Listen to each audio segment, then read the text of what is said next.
Hey, you. Bravo's now in Canada. I just got chills. If you know Bravo, I love that. You love that? you know Vanderpump Rules, Why does it have to get so complicated? Summer House, Don't activate me because you've not seen me activated. Below Deck, I'm not your friend, I'm your captain. Top Chef, Hi, Chef. and Housewives. Definitely Housewives. I'm not gonna lie, I'm looking forward to this. Bravo, now available. It's insane. Subscribe now with your TV service provider. Fall in Canada has never been hotter. Frequency Podcast Network. Stories that matter, podcasts that resonate. If there's one thing I've learned over 20 years in journalism and all the analytics that come with that, it's that we love stories about sex, in particular, stories about one another's sex lives. The problem in Canada, though, is it's usually not our data we're using when we write those stories. But not this time. From earlier this year, from Valentine's Day, in fact, here is a story we did about the very first time we learned exactly what is going on in the bedrooms of Canadians. Have a listen. I'm just going to come right out and say it. Most of us are curious about other people's sex lives. What they do in bed, who they do it with, how often they do it, how good it is, if they use toys, if they fake it, everything. But here in Canada, this data has been traditionally almost impossible to find. Sure, there have been sex surveys in this country, but they tend to focus on one aspect or one group or both, like contraception use among university students, for example.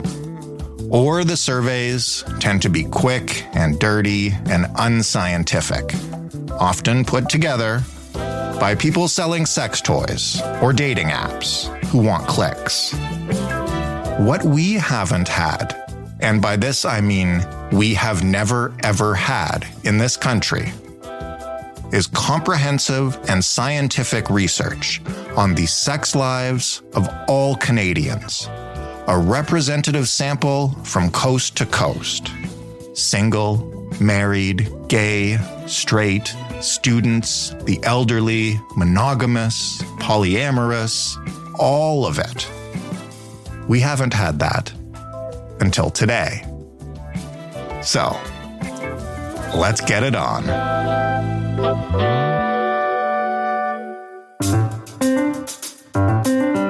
I'm Jordan Heath Rawlings. This is The Big Story. Tina Fetner is a sociology professor at McMaster University, the author of the just-released today book called Sex in Canada, The Who, Why, When, and How of Getting Down Up North. Hi, Tina. Hello. Tina, before this research, how much did we know about the sex lives of our fellow Canadians, and how did we know it before this? Well, we knew some. There's some really excellent sexuality research going on in Canada.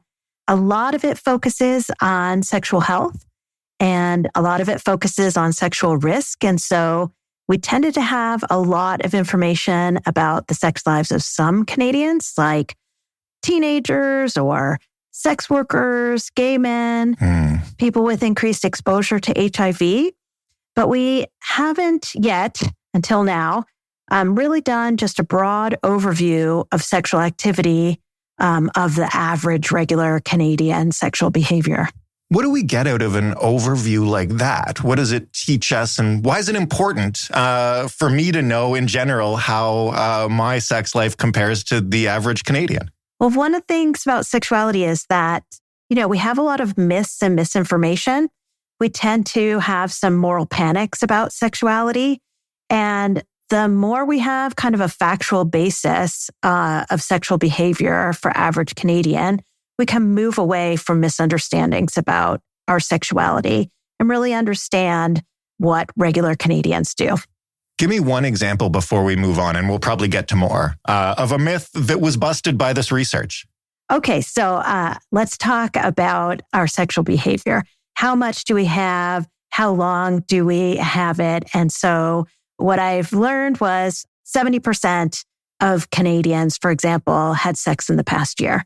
And sometimes you might think, gosh, that's lower than I expected. I thought everyone was having sex all the time.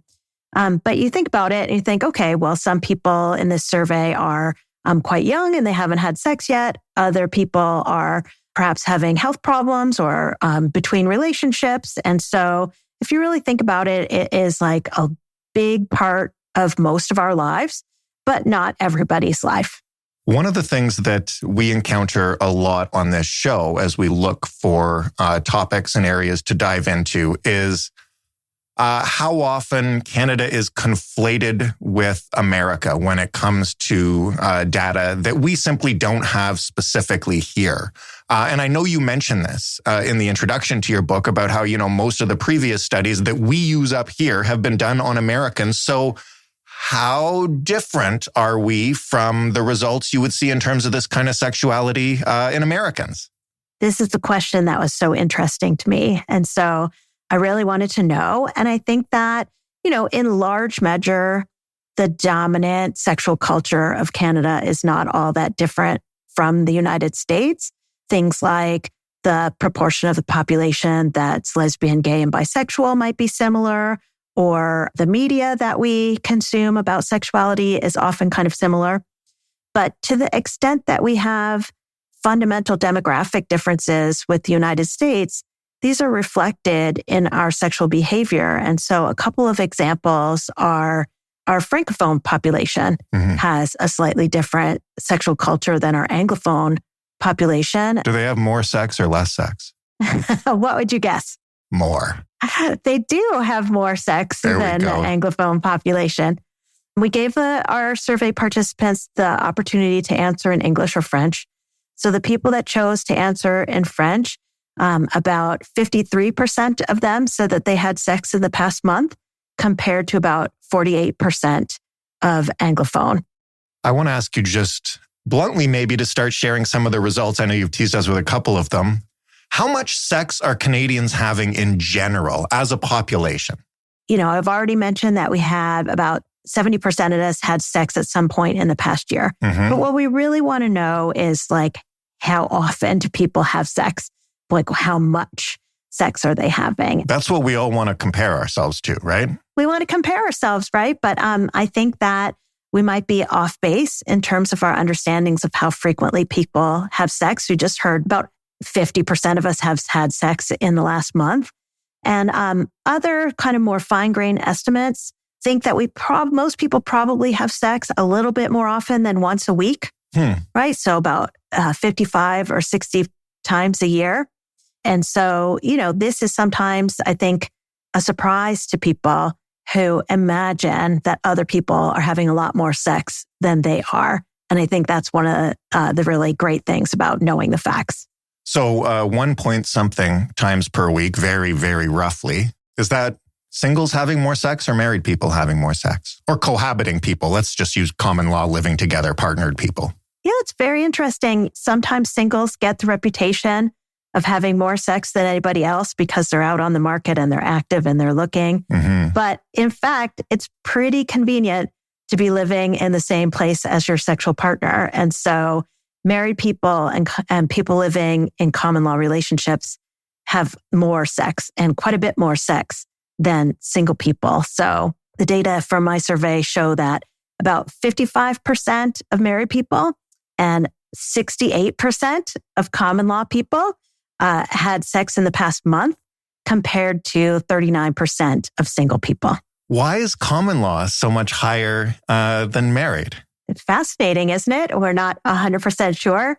But one of the things I point you to is the difference in Francophone, Anglophone populations, because people who live in Quebec and Francophone people in Canada are much less likely to get married than Anglophone populations in Canada.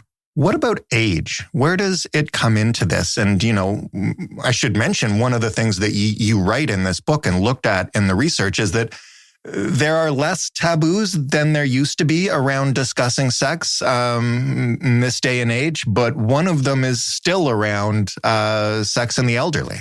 Yeah, it's very interesting to see the age differences because on the one hand, I think we think There's a very significant drop off in how much sex we have as we get older. I think talking about senior citizens having active sex lives is a little uncomfortable for younger people to talk about, but it's not uncomfortable for senior citizens themselves who are perfectly happy to report that many of them have active sex lives.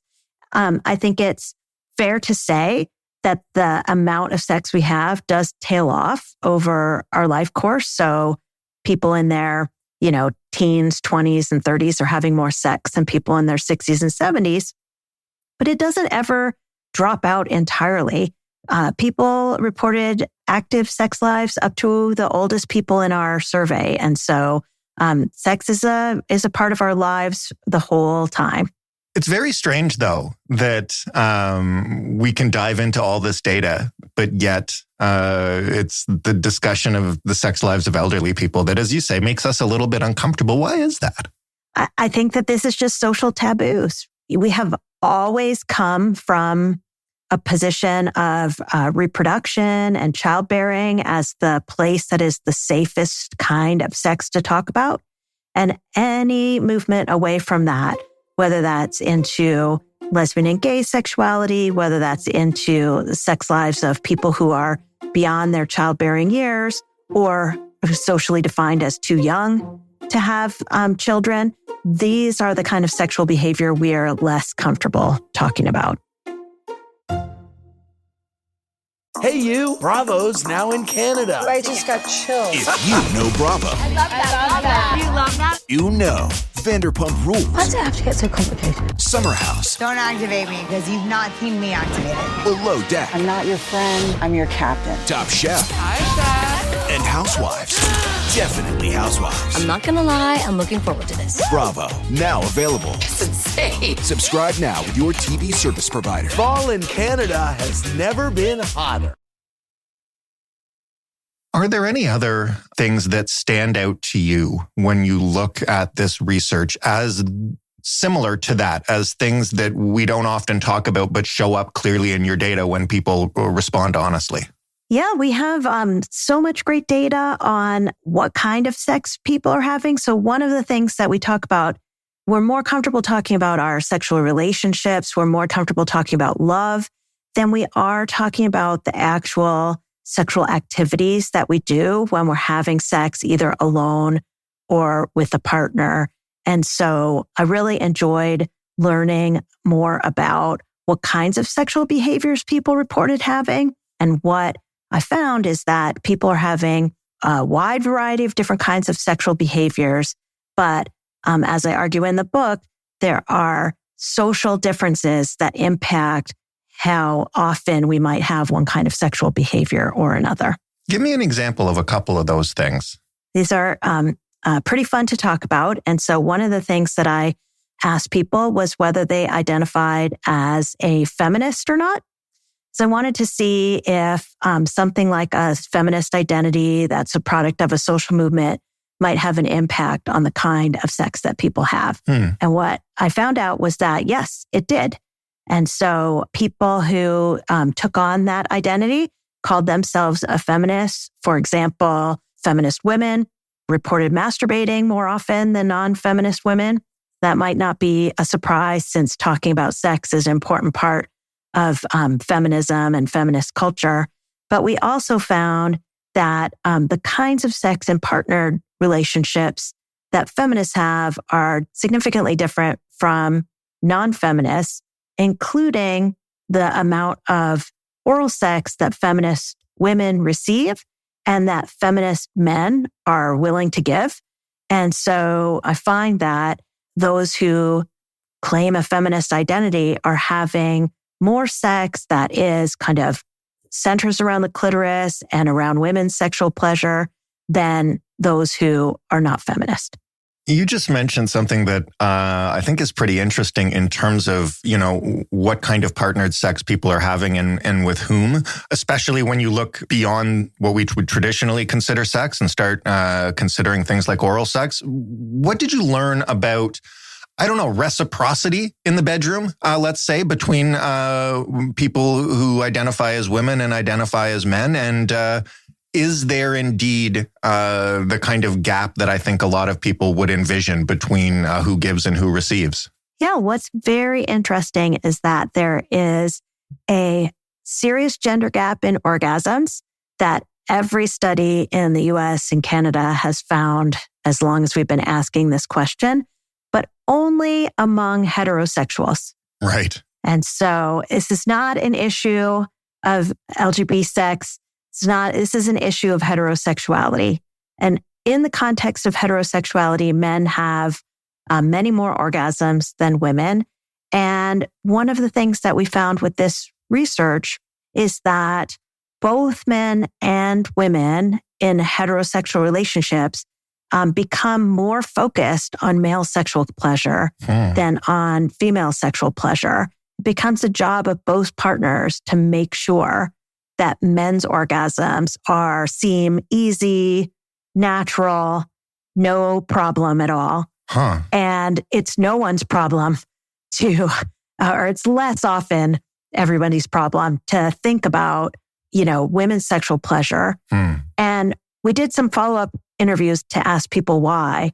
And one of the issues that we found was that heterosexual people were really defining the real sex act as penile vaginal intercourse, the penetrative part of sex, and defining clitoral stimulation as kind of extra or foreplay or different from what counts as real sex. And so they characterized it as extra work or taking a long time because it was kind of outside the bounds of what their sex is. And so just the way that we understand and the way that we think about sex can really have an impact on our sexual behavior.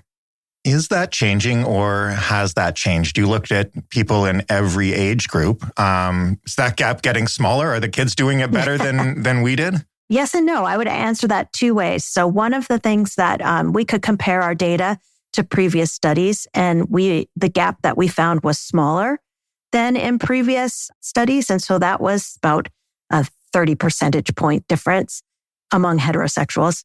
But one of the things that we found in the interview data was that a lot of women found that their sex later in life was more satisfying and more reciprocal than when they were younger. And so many women, sort of find their way to being able to ask for the things that they want or find their way to partners who are more willing to give that. And so that was very kind of hopeful. So far, we've talked obviously a lot about men and women and the kind of sex they have. Our notions of gender have changed considerably over the last decade, 2 decades.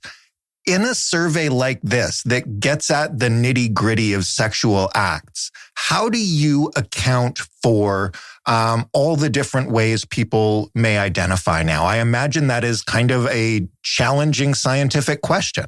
Yeah, it's especially challenging for a survey like this that's a very broad overview. And so, we did ask for all kinds of identities and let people answer in an open-ended way. But when you present the data from a survey like this, you kind of have to clump people together. And so it really needs kind of further research in order to understand smaller sexual cultures and communities. And I mean that when I say that, everything from like small religious enclaves or people in the LGBT community that might organize their sexuality different from the average Canadian. When you got the data back and you started looking through it, what surprised you the most? What made you do a double take? Oh, that's a very good question. So I think that one of the things that surprised me was we asked people how they met their current sexual partner because we wanted to know, how intense is this idea of a hookup culture, right? Are dating apps really driving people's sex lives today? And what I found was really surprising was that between 70 and 90% of Canadians told us that they met their partner in person, not through a dating app or a website or something else like that. And of course, this is different by age. Younger people are more likely to meet their partner online than older people. Right. But only about 30% of the youngest group, 18 to 29, met their partner online. And this was the same for people in their 20s and 30s. Oh, that's interesting. So really, just about a third of Canadians met their partner online and 2/3 met in person. For the older age group, 50 plus, this was about 15% met online and about 85% met in person. And so, dating apps are important and they're an important part of our sexual culture today, but they're not driving how everyone meets their sexual partner. Face-to-face interactions still matter. Now, this data, I should mention here, was recorded right before the pandemic, right? So Yes. It would be very interesting to see how that number has changed in 2022. Right. It's a very interesting question. We have the snapshot of 2018 and, of course, all of the various lockdowns and worries about COVID must have had a fundamental impact on how we organize our sex lives. I imagine that things like chatting with somebody over the phone or meeting in a video conference might have increased during a lockdown. Mm-hmm. We don't know if that happened for sure. We don't have the data. We can imagine. We don't know how much that was just a temporary thing and how, if at all, it had a shift. We're going to have to collect more data. Here's the big one. Are Canadians happy and satisfied with their sex lives? How are we doing? This is one of the real joys of these data is that most people presented really positive view of their sex lives, whether that was high levels of relationship satisfaction or we just asked, how happy were you with your sex life in the last 4 weeks? And we had upwards of 80% saying that they were extremely or very happy with their sex lives. Aww. And so that was really positive. Obviously, sex can be good and pleasurable, but it also can be painful and harmful. And it's, while we know that that's a real problem, it's good to see that most people are happy about their sex lives. A nice way to end it on Valentine's Day. Good job, Canada. Gina, thanks again for joining us. And this research is fascinating. And the book is out now, right? That's right. Wonderful. Thank you again. Thank you so much. Gina Fetner, the author of Sex in Canada, the who, why, when, and how of getting down up north. We scratched the surface in this interview. You can check out the book if you want all the facts. That was The Big Story. For more, you can head to thebigstorypodcast.ca. And if you really liked this episode or you really didn't like this episode, you can let us know by writing to hello@thebigstorypodcast.ca or by calling 416-935-5935 and leaving us a voicemail. This podcast, as always, is available in every single podcast player. It's available, as I mentioned, on the website, and it's available through smart speakers. All you got to do is ask yours to play the Big Story podcast. I'm Jordan Heath Rawlings. Thanks so much for listening. Hug your Valentine. We'll talk tomorrow. Hey, you. Bravo's now in Canada. I just got chills. If you know Bravo, I love that. You love that? you know Vanderpump Rules, Why does it have to get so complicated? Summer House, Don't activate me because you've not seen me activated. Below Deck, I'm not your friend, I'm your captain. Top Chef, Hi, Chef. and Housewives. Definitely Housewives. I'm not gonna lie, I'm looking forward to this. Bravo, now available. It's insane. Subscribe now with your TV service provider. Fall in Canada has never been hotter.